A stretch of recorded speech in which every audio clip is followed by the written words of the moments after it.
The grand chamber of Nexus Prime stretched for half a mile in every direction.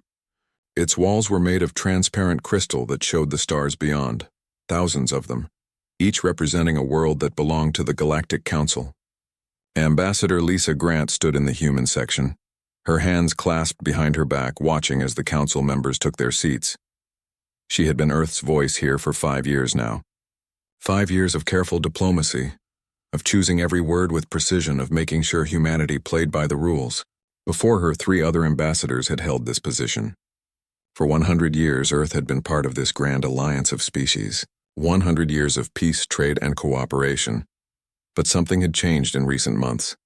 Lisa could feel it in the way other ambassadors avoided her eyes. She could hear it in the whispers that stopped when she entered a room.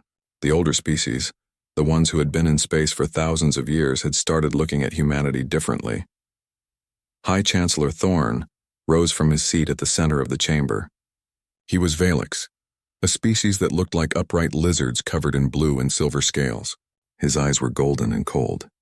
The Valix had been in space for over 10,000 years. They considered themselves the guardians of galactic order. "This council is now in session," Thorn announced. His voice echoed through the chamber, translated instantly into every language spoken by the 47 species present. "We gather today to address a matter of grave concern. The human question." Lisa felt her stomach tighten. The human question. They were talking about her species like they were a problem to be solved. Thorn continued. "For a century, we have welcomed humanity into our alliance. We have shared our knowledge, our technology, our wisdom. We have watched as they spread from their single world to dozens of colonies across their system. We have observed their nature, studied their history, and analyzed their behavior." He paused, letting his words sink in. Around the chamber, representatives from other species nodded. Lisa saw agreement on faces that had once smiled at her. "What we have found troubles us deeply," Thorn said. "Humanity's history is written in blood. They have fought over land, resources, ideas, and beliefs. They have created weapons designed for one purpose only: to destroy each other. Even now, in their supposed age of peace, they maintain massive military forces. They build ships with weapons that violate the conventions we have established over millennia." Lisa wanted to speak, to defend her people, but protocol demanded she wait until called upon. She had to stand there and listen while they painted humanity as monsters. "We of the Council have kept peace for 12,000 years, Thorn went on. "We have done this by ensuring that younger species follow certain guidelines. We limit military development. We restrict certain technologies that could upset the balance. We believe in gentle guidance, not the threat of force." Now he turned to look directly at Lisa. "But humanity resists our guidance. They smile and nod in our chambers, but in their space they do as they please. They build ships we have not approved. They develop weapons we have forbidden. They act as if our rules do not apply to them." Finally, Thorn called on her. "Ambassador Grant, you may speak." Lisa stepped forward to the speaking platform. Her heart was racing, but she kept her voice steady. "High Chancellor, honored council members, humanity has never violated the core agreements we signed when we joined this alliance. Yes, we maintain a military. Yes, we build defensive ships. But we have never used them aggressively. We have never threatened another species. We have contributed to every peacekeeping mission, every joint scientific project, every cultural exchange." "Defensive ships," Thorn repeated, his tone mocking. "Is that what you call vessels capable of destroying a planet?" "We call them insurance," Lisa replied. "The galaxy is vast. Not every threat is known. Not every species joins your council. We would be foolish to leave ourselves vulnerable." "And there it is," Thorn said, turning to address the full council. The human philosophy laid bare. They trust no one. They prepare for war while speaking of peace. This is why we must act now before they become strong enough to threaten us all. The words hit Lisa like a physical blow. Threaten them? Humanity had been nothing but cooperative for a century. They had followed every major rule, contributed to every alliance goal, and asked for nothing but the right to exist in peace. But as she looked around the chamber, she saw fear in the eyes of the other species, fear of humanity, fear of what humans might become. Thorn pulled up a holographic display. It showed the Sol system, Earth's home. "The Council has voted," he announced. "By a count of 38 to 9, we have approved the containment protocol for humanity." Lisa felt her blood run cold. "What is the containment protocol?" "Effective immediately, Humanity is restricted to its home system, Thorne explained. Automated monitoring stations will be placed at key points throughout Sol. No human vessel may leave without council approval. No military development may proceed without council inspection. These measures will remain in place for a period of not less than 500 years, during which we will observe whether humanity can learn to truly embrace peace. You are caging us, Lisa said quietly. You are treating us like criminals for the crime of being careful. We are protecting the galaxy, Thorne corrected. You have 48 hours to begin compliance. Instruct your government to power down military stations, open all facilities for inspection, and prepare to receive council peacekeeping forces throughout your space. And if we refuse? Thorne's golden eyes narrowed. Then the council will implement corrective measures. We have the ships, the weapons, and the authority to enforce our will. Do not test us, Ambassador Grant, you will lose. The session ended. Lisa stood alone on the speaking platform as the other ambassadors filed out. A few representatives from species that had voted against the protocol gave her sympathetic looks. But sympathy would not help now. She made her way back to the human quarters and immediately opened a secure channel to Earth. The face that appeared on her screen belonged to Admiral Jack Morrison, commander of Earth's defense fleet. He was 53 years old, gray-haired, and had the look of a man who had seen combat and never forgotten it. I heard, Jack said before Lisa could speak. The whole thing was broadcast. Every government on Earth has been watching. Jack, they are serious, Lisa said. They are going to cage us, put us in a box and keep us there for 500 years. They can try, Jack replied. His voice was calm, but Lisa knew him well enough to hear the anger underneath. The ESS Valiant and the rest of the fleet are already moving into defensive positions. If they want to put chains on humanity, they are going to have to fight for it. There are 47 species in the Council, Lisa reminded him. Their combined fleet numbers in the tens of thousands. We have, 500 ships? Jack smiled, and it was not a friendly expression. They think we have 50 ships. The numbers we reported to the Council. They have no idea what we have really been building. Lisa felt a chill run down her spine. What are you talking about? You have been doing your job, Lisa. Playing diplomat, following the rules, keeping them happy. But we have been doing our job too. For the past 100 years, while they thought they were teaching us to be peaceful, we were learning everything we could about their technology, and then we were building something better. Jack, if you are talking about starting a war, I am talking about being ready for one. Jack interrupted. The Council just declared their intentions.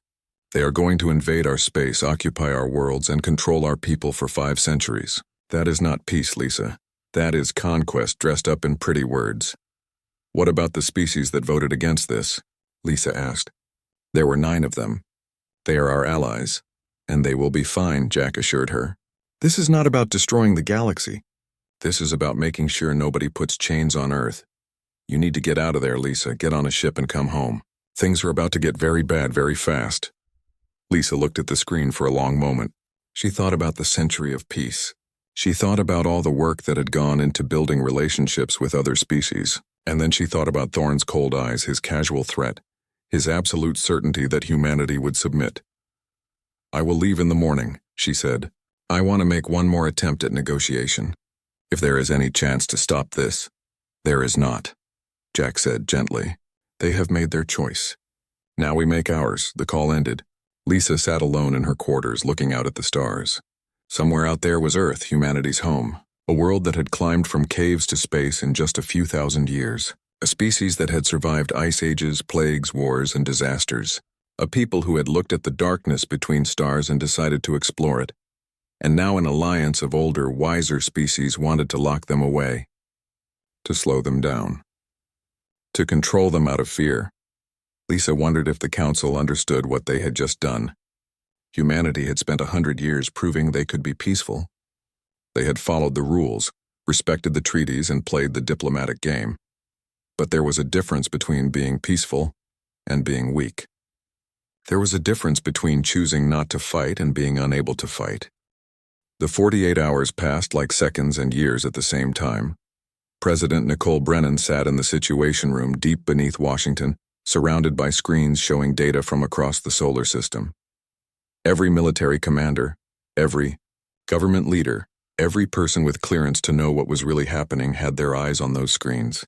Time is up, General Brandon Cole announced. He was the chairman of the Joint Chiefs, a career soldier who had fought in 3 conflicts before humanity even joined the Council. No response from our government to their demands. We are officially in violation of their ultimatum. Good, Nicole said quietly. She had been elected on a platform of peace and cooperation. She had believed in the Council, in the idea of different species working together. But she would not submit to being caged. No president in Earth's history would ever make that choice. Madam President, one of the technicians called out, we are detecting massive quantum signatures at the edge of the solar system. 32 capital ships, Velix design.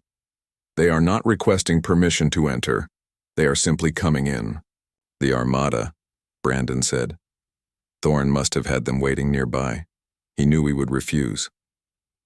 Nicole looked at the tactical display. The Velix ships were huge, each one 3 times the size of Earth's largest vessel. They were moving in formation, steady and confident. They did not even have their shields up yet. They thought this would be easy. What are they doing? Nicole asked. Heading for Mars, Madam President, the technician replied. Specifically, they are on course for Aurora Base. Aurora Base was humanity's first major colony beyond Earth. It sat on Mars, home to 15,000 people. Families lived there. Children played in the underground parks. Scientists studied ways to terraform the red planet. It was a symbol of humanity's future among the stars. Hail them, Nicole ordered. Open every frequency. Tell them there are civilians in their path. The communications officer tried for 3 minutes. The Velix Armada did not respond. They just kept moving, getting closer to Mars with every second. Admiral Jack Morrison's face appeared on one of the screens. He was on the bridge of the ESS Valiant, humanity's flagship. Madam President, the Armada is entering weapons range of Aurora Base. Request permission to intercept. How many ships do we have in position? Nicole asked. 12, Jack replied. Against 32 of theirs. But we can get there in time to evacuate Aurora if we move now. Nicole was about to give the order when the tactical display changed. The Velix ships, all 32 of them, opened fire at once. Aurora Base did not stand a chance. The energy weapons hit the protective dome first, overloading it in seconds. Then they struck the colony itself. Buildings that had taken years to construct vanished in balls of fire. The underground sections collapsed. The life support systems failed. 15,000 people. Gone in 90 seconds. The Situation Room fell silent. Nicole stared at the screen, watching as the tactical display updated the casualty numbers. 15,000 became 14,800 as a few emergency shelters held. Then 14,500. Then 14,200. Then the numbers stopped changing. 12,943 dead. 2,057 survivors in deep emergency bunkers, trapped under millions of tons of rubble. They fired without warning, Brandon said quietly. His voice shook with rage. No demands, no negotiations. They just murdered 12,000 civilians. Nicole felt something break inside her. She had spent her whole career believing in diplomacy, in finding peaceful solutions in the idea that rational beings could talk through their problems. The Council had just shown her how naive that belief was. Commander Ryan Davis had been on Aurora Base. He was a naval officer, home on leave to see his wife and 3 children. His youngest daughter was 7 years old. She had sent Nicole a drawing once, a picture of Earth and Mars holding hands. The president kept it on her desk. That little girl was dead now, murdered because the Council was afraid of what humanity might become. Madam President? Brandon was looking at her, waiting for orders.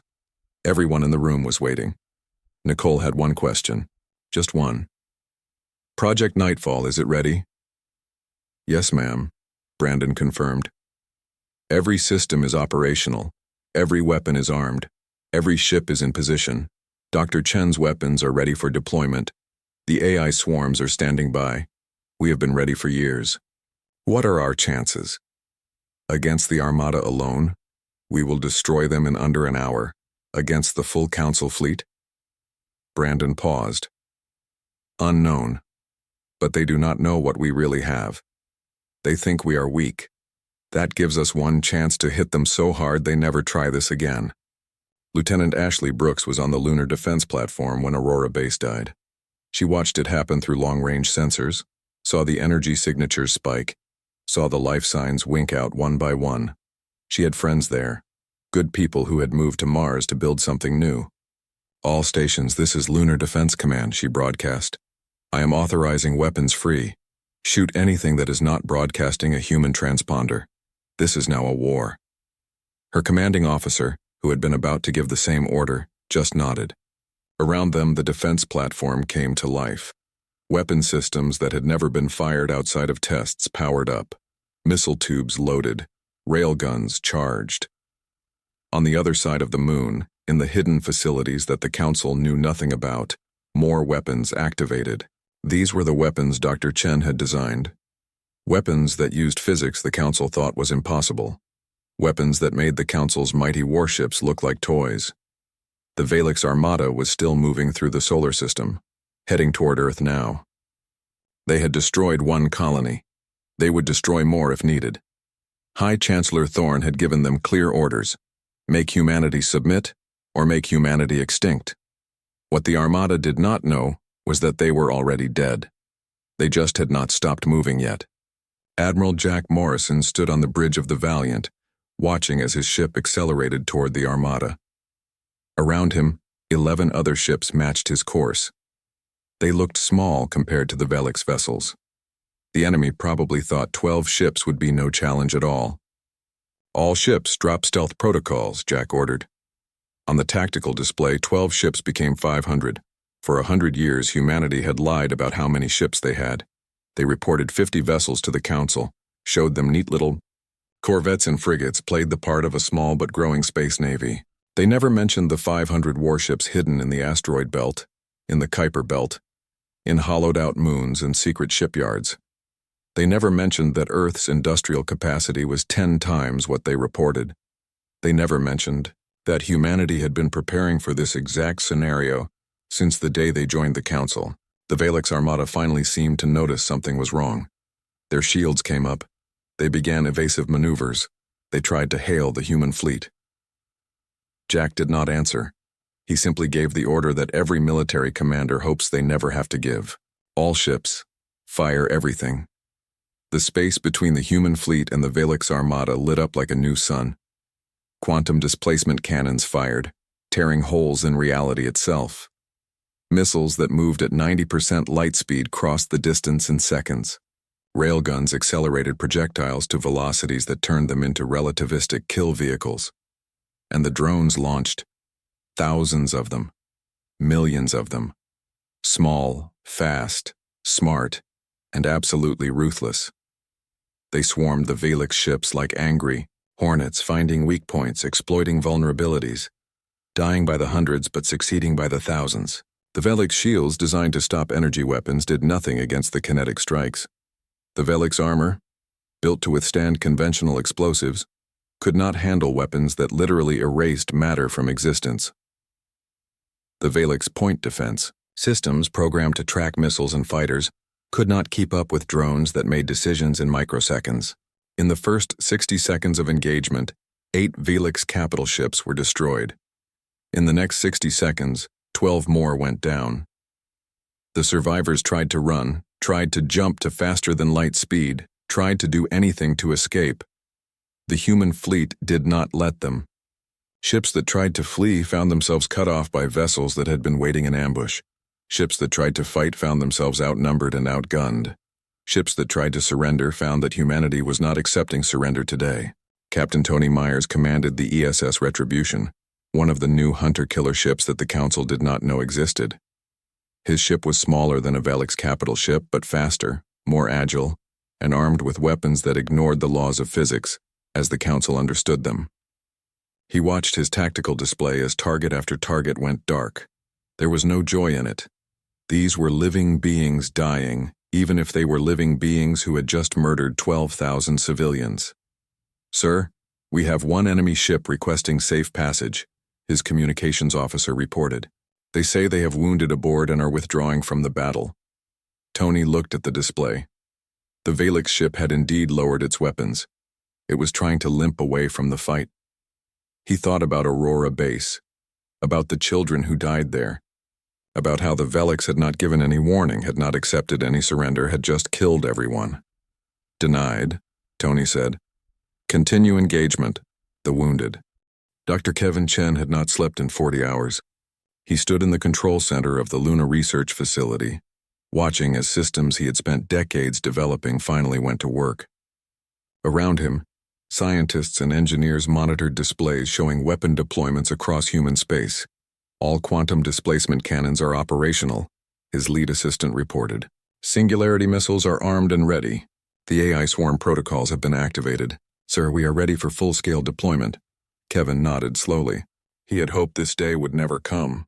Every scientist who had worked on Project Nightfall had hoped their weapons would sit unused, a deterrent that never needed to be tested.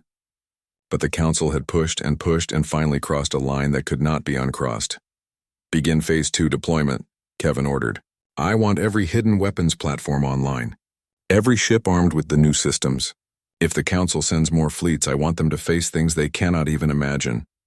On his main screen, he could see the feed from Admiral Jack Morrison's fleet. The destroyed remains of the Valix Armada floated in space, still glowing from the heat of their destruction.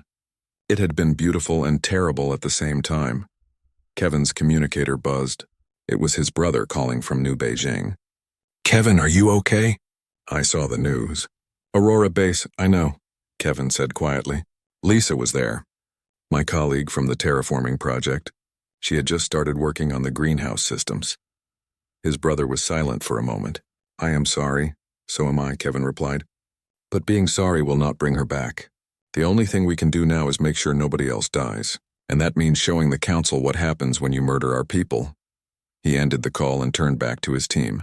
The Council thinks they have advanced technology because they have been in space for thousands of years. They think age equals superiority. They never understood that humanity has something they lost a long time ago. What is that, sir? One of the younger scientists asked. Necessity, Kevin said. They have had peace for so long that they forgot how to fight. They build weapons as symbols, as deterrents. We build weapons to win. Every weapon in our arsenal has one purpose: to end threats permanently. The neural link technology was Kevin's proudest achievement, though he had never told the Council about it. While they were limited by the reaction time of biological pilots, human ships could be controlled by AI systems that made decisions in microseconds. The pilot still commanded, but the ship responded at the speed of thought. Show me the drone swarms, Kevin commanded. The display changed. Across human space, millions of small drones were moving into position. Each one was about the size of a basketball, armed with shaped charges and programmed with tactical AI. They could think, adapt, and learn. Send 1,000 drones against a target, and even if 900 were destroyed, the surviving 100 would know how to succeed. The Council had banned AI warfare. They called it inhumane, said that machines should not make life and death decisions. Kevin had always thought that was stupid. War itself was inhumane. If you were going to fight, you fought to win, and that meant using every advantage you had. The swarms are ready, sir, his assistant confirmed. We have enough drones to carpet every Council world if necessary. Let us hope it does not come to that, Kevin said, though he was already running calculations in his head. The Council had 47 member species. If even half of them decided to retaliate for the Armada's destruction, humanity would need to fight on multiple fronts, but they were ready for that too. Admiral Jack Morrison's fleet was already moving toward its next target. Nexus Prime, the Council's orbital headquarters, hung in space 3 light-years from Sol. At maximum speed, his ships could make the journey in 6 hours. Sir, we are receiving multiple communications, his communications officer reported, from Council species requesting negotiations. They want to talk. Tell them we will talk after we deal with Nexus Prime, Jack replied. They had a century to talk. They chose to start shooting. His tactical officer looked worried. Admiral, Nexus Prime's defense fleet is significant. 200 ships, all capital class. Even with our advantages, we will take casualties. I know, Jack said, but we are not trying to minimize casualties anymore. We are sending a message. The Council thought they could control us. They thought we would submit. We are showing them what happens when they are wrong. The ESS Valiant dropped out of faster-than-light travel at the edge of the Nexus system. Behind it, 487 other ships appeared. The entire human fleet, minus the vessels left behind to guard Sol, had come to end the Council. The defense fleet around Nexus Prime immediately went to alert status. Jack watched as their ships began moving into defensive formations. They were organized, disciplined, and probably very confused about why humans were here. "Open a channel," Jack ordered. "All frequencies. I want everyone to hear this." His face appeared on every screen in the Nexus system, broadcast to every ship and every station. He could see himself on the tactical display, his image being received by 200 warships and the millions of beings on Nexus Prime. "I am Admiral Jack Morrison of Earth's Defense Fleet," he began. "6 hours ago, the Galactic Council sent an armada to enforce their will on humanity. That armada destroyed Aurora Base without warning, killing 12,943 civilians, men, women, and children who had done nothing wrong except be human." He paused, letting that sink in. "The armada has been destroyed. Every ship. Every crew. They are gone. Now we are here to end the council that sent them. You have 1 hour to evacuate all non-combatants from Nexus Prime. After that, we will consider everyone here to be hostile." The channel closed. Jack sat back in his command chair and waited. On Nexus Prime, absolute chaos erupted. Ambassador Lisa Grant had returned to the station against Admiral Morrison's advice, hoping to find diplomatic solutions. She had spent the past few hours trying to reach anyone who would listen, trying to explain that the Council had started this war. Now she ran through the corridors as alarms blared. Species from across the galaxy were scrambling to evacuate, grabbing what they could and rushing toward the docking bays. Some were angry, shouting about human aggression. Others were terrified, having seen what happened to the Armada. Lisa made her way to the Council chamber. She needed to try one more time. If there was any chance to stop this, High Chancellor Thorne was still there, standing in the center of the chamber, surrounded by holographic displays. He looked older than he had 2 days ago. The scales around his eyes were darker. "Ambassador Grant," he said without turning to look at her. "Come to gloat?" "I came to offer you a way out," Lisa said. "Surrender. Dissolve the Council. Let every species go home. If you do that, maybe, just maybe, we will accept it." "Surrender?" Thorne turned to face her. "Humanity destroys one of our armadas and then demands we surrender? You are children playing with weapons you do not understand." "We understand them perfectly," Lisa replied. "We built them. We tested them. And we just used them to erase 32 of your best ships in less than half an hour. You started this war thinking we were weak. You were wrong. You think this is over?" Thorne laughed, but it was a bitter sound. "We have dozens of armadas. Hundreds of worlds. Trillions of beings. Humanity cannot fight us all." "You are right," Lisa admitted. "We cannot fight everyone. But we do not need to. We just need to hit you so hard that everyone else decides fighting us is not worth it. That is why we are here. We are going to destroy Nexus Prime, and every species in the galaxy will see it happen." Thorne's golden eyes widened. "You would not dare. There are civilians here. Scientists, diplomats, families. We gave you an hour to evacuate them," Lisa interrupted. "Any civilian who dies here dies because you kept them here. This is on you, Thorne. You ordered the attack on Aurora. You killed our children. Now you will pay the price." She turned and left the chamber. Behind her, she could hear Thorne shouting orders. Trying to rally the defense fleet, trying to organize a response, it would not matter. Captain Tony Myers watched from the ESS Retribution as the Council defense fleet moved to intercept. 200 ships versus 488. On paper, it should have been a close fight. Council ships were individually more powerful than human vessels, but the Council had not adapted their tactics in thousands of years. They fought in neat formations, using textbook maneuvers, relying on their shields and armor to win through attrition. It was the kind of warfare that made sense when everyone fought the same way. Humanity did not fight the same way. "Deploy the swarm," Tony ordered. From the human ships, clouds of drones emerged, millions of them, each no bigger than a basketball, each one a smart weapon that could think and adapt. They moved toward the Council fleet in waves, chaotic and unpredictable. The Council ships opened fire with their point defense systems. They destroyed thousands of drones, then tens of thousands, then hundreds of thousands, but there were millions. The swarm reached the Council fleet and went to work. Drones attached themselves to shield generators and detonated. Drones found thruster assemblies and disabled them. Drones located weapon systems and destroyed them. The Council ships swatted them away by the thousands. But for every drone they destroyed, 10 more got through. The destruction of Nexus Prime changed everything. Within hours, 13 species withdrew from what remained of the Council. They sent messages to Earth apologizing for what had happened, begging for peace, promising they had voted against the containment protocol. President Nicole Brennan read each message carefully. Some were genuine, species that had truly opposed the attack on Aurora Base. Others were opportunistic, seeing which way the wind was blowing and switching sides. A few were clearly stalling for time, hoping to organize a counterattack while pretending to negotiate. "How many species are left in the Council?" she asked General Brandon Cole. 34, Madam President, Brandon replied.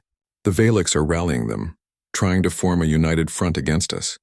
High Chancellor Thorne survived the destruction of Nexus Prime. He is calling for total war against humanity." Nicole looked at the tactical displays showing ship movements across known space. The remaining Council species were gathering their fleets. Dozens of armadas, thousands of ships all preparing to converge on human space. "If they all come at once, can we win?" she asked. Brandon hesitated. "Unknown, ma'am. We have advantages in technology and tactics, but they have numbers. If they are willing to take casualties, they could overwhelm us through sheer mass." "Then we do not let them organize," Nicole decided. "We hit them first. We hit them hard, and we keep hitting them until they either surrender or are gone." Ambassador Lisa Grant had been evacuated to a human ship after Nexus Prime's destruction. Now she sat in a briefing room aboard the ESS Valiant, along with Admiral Jack Morrison and several other commanders. They were planning the next phase of the war. "The Velix homeworld," Jack said, pointing to a star chart. "That is where Thorne is gathering his forces. If we strike there, we cut the head off the snake." "The Velix have the most powerful fleet in the Council," one of the commanders objected. 6 armadas orbiting their homeworld. That is almost 200 ships all defending their home territory. They will fight to the last being. "Good," Jack said coldly. "Then we will know exactly where to find them." Lisa had been quiet through most of the briefing, but now she spoke up. "Admiral, if we attack the Velix homeworld, we will be killing billions of civilians. This is not a military target. This is genocide." Jack turned to look at her. "Ambassador, I respect your commitment to diplomacy, but the Velix started this war by killing our civilians. They destroyed Aurora Base without warning. They murdered 12,000 people, including children. Now they are rallying every species they can to finish the job. If we do not stop them now decisively, this war will drag on for years and cost millions more lives." "There has to be another way," Lisa insisted. "There is not," Jack said flatly. "The Council has been at peace so long that they forgot what war really means. They thought they could intimidate us into submission. They were wrong. Now we have to show them the consequences of that mistake." Lisa looked around the room. Every commander there wore the same expression. They were not happy about what they were planning, but they were committed to seeing it through. These were not monsters. They were people who had seen their home attacked, their friends killed, and were determined to protect what remained. "What about the other Council species?" Lisa asked. "The ones who are just following the Velix because they are afraid?" "They will see what happens to the Velix," Jack said, "and they will decide whether they want the same fate. This is not about destroying everyone, Lisa. This is about making it clear that attacking humanity has consequences so severe that nobody will ever try it again." The fleet began moving toward Velix space. It took 3 days at maximum speed. During those 3 days, humanity tried diplomacy one more time. Messages were sent to every Council species offering peace terms. "Stop fighting, go home. Pay reparations for Aurora Base." Except that humanity would not be caged. Some species accepted. 7 more withdrew from the Council, bringing the total to 20. But the Velix and their closest allies refused. They were committed to their course, convinced that humanity had to be stopped. Commander Kelly Stone piloted her stealth ship through Velix space, mapping their defenses. Her ship was small, coated in materials that absorbed scanner beams and equipped with systems that made it nearly invisible. She had been doing reconnaissance for a week, gathering intelligence for the coming attack. What she found terrified her. The Velix had not been idle. They had 6 armadas orbiting their homeworld, yes, but they also had planetary defense systems that made Nexus Prime look weak. Energy weapons that could reach into orbit, missile batteries that could track thousands of targets simultaneously, shield generators that protected the entire planet. "This is going to be a bloodbath," Kelly reported to Admiral Morrison. "They have turned their homeworld into a fortress. We could win, but we will lose half the fleet doing it." Jack studied the data she had sent. "What about Dr. Chen's singularity missiles?" "Sir, those things are planet killers," Kelly said carefully. "If we use them, we are not talking about a military strike. We are talking about destroying their world." "I know what we are talking about, Commander," Jack replied. "Send me the targeting data for their defense installations. I want options that minimize civilian casualties while still achieving our objectives." But as Jack looked at the data, he realized there were no good options. The Valix had deliberately placed their military installations in and around population centers. Their largest weapons facility was underneath their capital city, home to 5 million beings. Their fleet command center was surrounded by residential districts. They had built their defenses knowing that any attacker would have to kill civilians to get through. Back on Earth, Dr. Kevin Chen received the request for singularity missiles and felt sick. He had designed them as a deterrent, weapons so terrible that nobody would ever want to use them. Each missile contained a contained black hole, stable only because of magnetic fields that would collapse on impact. When they hit, they would create a gravitational anomaly that would tear apart anything within a kilometer. "How many do they want?" his assistant asked. 48, Kevin replied quietly. "Enough to take out every major defense installation on the Velix homeworld. Sir, that will kill millions." "I know," Kevin said. He thought about Lisa, his colleague who died at Aurora Base. He thought about all the children who had died there.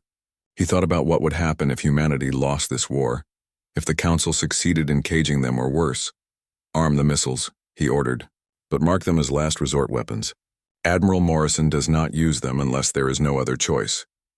The human fleet arrived at Valix space and immediately encountered resistance. The 6 armadas moved to intercept along with hundreds of smaller defense vessels. It was the largest concentration of military force the Council had ever assembled in one place. Captain Tony Myers watched from the ESS Retribution as the 2 fleets closed on each other. This was going to be different from previous battles. The Valix had learned from their losses. Their ships were moving in tighter formations using overlapping shields.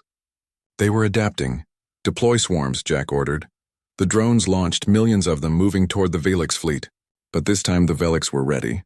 Their ships unleashed electromagnetic pulses that disabled thousands of drones at once.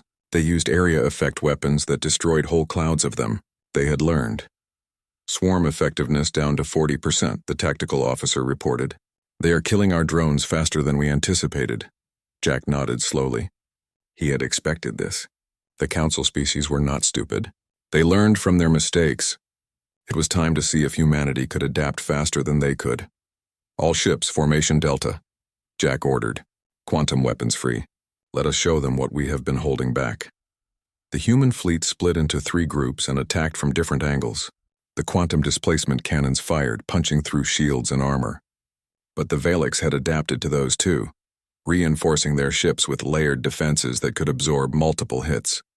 The battle raged for 2 hours. Both sides took casualties. Human ships fell, their crews dying to protect their home.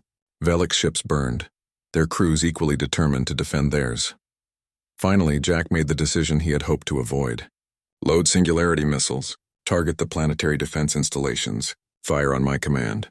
"Sir, civilian casualties will be in the millions," his weapons officer said.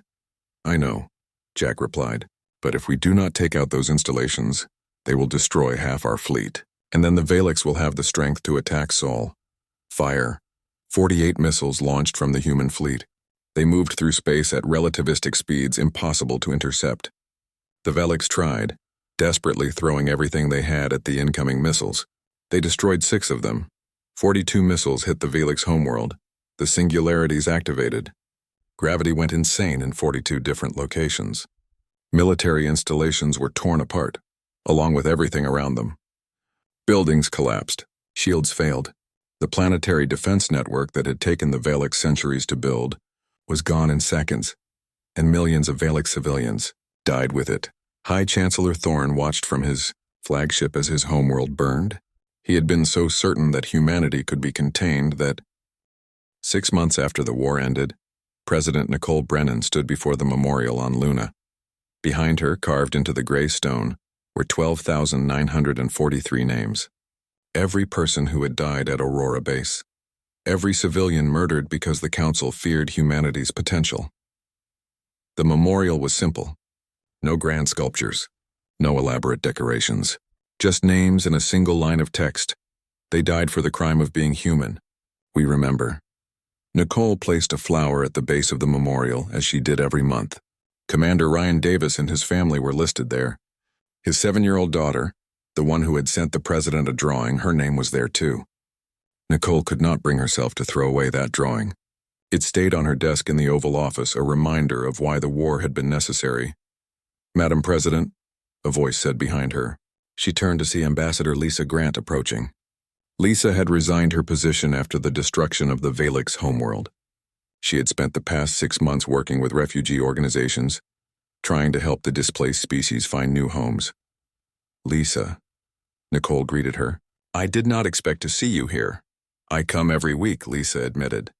"I keep thinking about how it all went wrong.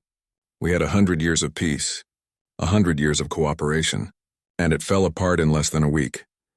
"It fell apart because the Council was built on fear," Nicole said. "They were not interested in cooperation. They were interested in control. The moment we refused to be controlled, they decided to eliminate us. And we eliminated them first," Lisa said quietly. 3 million Valix civilians, Nicole. 3 million beings who had nothing to do with the Council's decision. Their blood is on our hands. Nicole looked at the memorial. So is the blood of 12,000 of our people. The Council started this war, Lisa. They fired first. They killed civilians first. We did what we had to do to survive, did we? Lisa asked. Or did we become exactly what they feared we would become? It was a question Nicole had asked herself 1,000 times in the past 6 months. She did not have a good answer. The Terran Federation had been officially established 3 months after the war ended. It was not like the old Galactic Council. There were no votes, no democratic assemblies, no pretense that all species were equal partners. Earth led. Other species could join if they wanted protection, trade, and access to human technology. But Earth made the rules.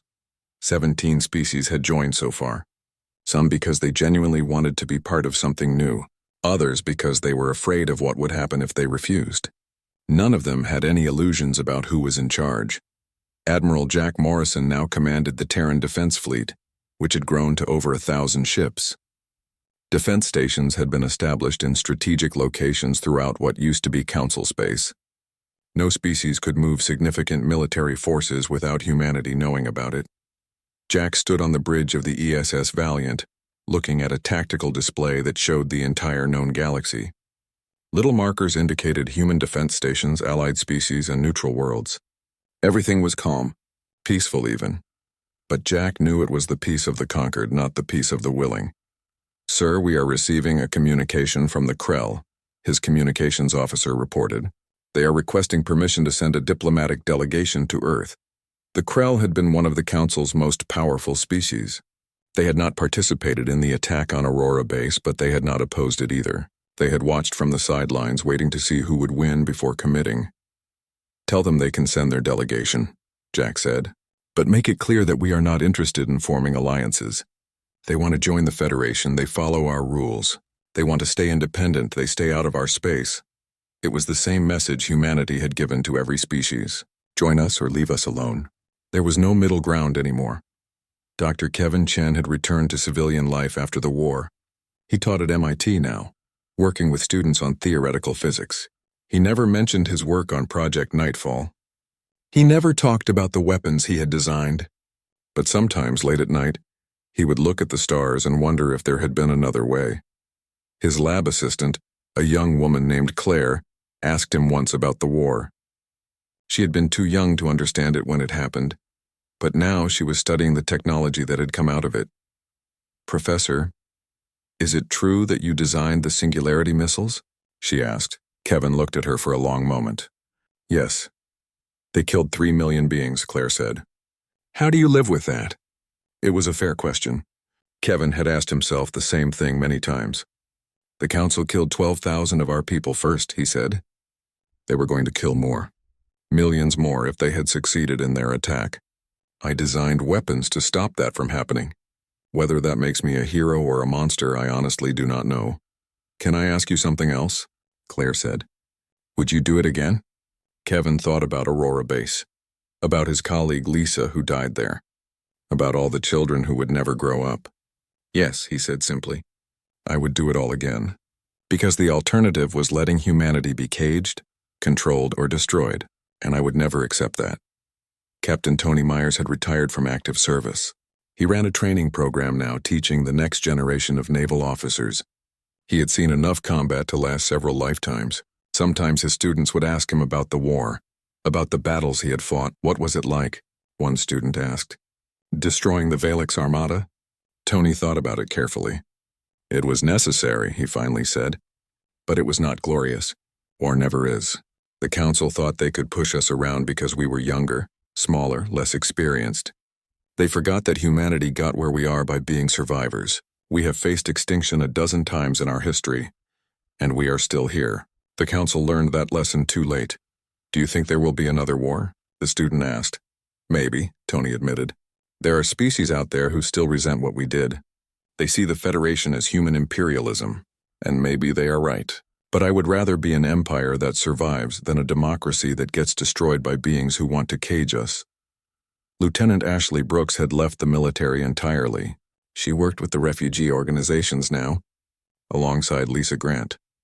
They traveled to worlds that had been affected by the war, helping displaced beings find new homes, distributing food and supplies, trying to rebuild some of what had been destroyed. It was hard work. Many beings blamed humans for everything bad that had happened. They conveniently forgot that the council had started the war. They only remembered that humanity had finished it with overwhelming force. Why do you do this? A Velix refugee asked Ashley once. Your people killed 3 million of mine. Why would you help us now? Ashley looked at the Velix, seeing the pain and loss in its eyes.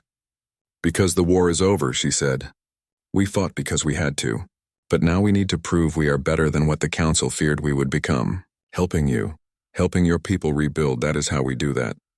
The Velix was quiet for a moment. Will there ever be peace between our species? I do not know, Ashley admitted. But we have to try. Because if we do not, if we just hate each other forever, then everyone who died in the war died for nothing. President Nicole Brennan gave a speech on the first anniversary of the war's end. It was broadcast across the Federation and to every independent species in known space. She stood at a podium on Earth, with the memorial to Aurora Base visible behind her. 1 year ago, the Galactic Council attacked humanity. She began. They killed 12,000 of our people without warning, without mercy, without cause. They did this because they feared us. They feared our potential. They feared that someday we might challenge their control of the galaxy. She paused, letting her words echo. They were right to be afraid. But not for the reasons they thought. We did not want to conquer the galaxy. We did not want to destroy the council. We just wanted to be free. Free to grow, free to explore, free to determine our own future. When they tried to take that freedom away, we fought back. And we won. Nicole's expression hardened. But victory came at a terrible price. Thousands of our people died. Millions of council beings died. Worlds were damaged. Trust was destroyed. The peace that had existed for 12,000 years was shattered, and we can never go back to the way things were. So we move forward, she continued. We build something new. The Terran Federation is not perfect. It is not what we would have chosen if we had been given a choice, but it is what we need to survive in a galaxy that proved it will attack the weak. We extend our hand to species that want to join us. We leave alone those who want independence. But we make one thing absolutely clear. Humanity will never submit. We will never be caged, and anyone who tries will face the same fate as the council. The speech ended. Across the galaxy, beings watched and understood. Humanity was not asking for acceptance anymore. They were stating facts. Join us, leave us alone, or face destruction. It was not the message of a species trying to be liked. It was the message of a species that had learned the galaxy's true nature and adapted to survive it. Ambassador Lisa Grant watched the speech from her quarters on Luna. When it ended, she turned to look at Earth hanging beautiful and blue in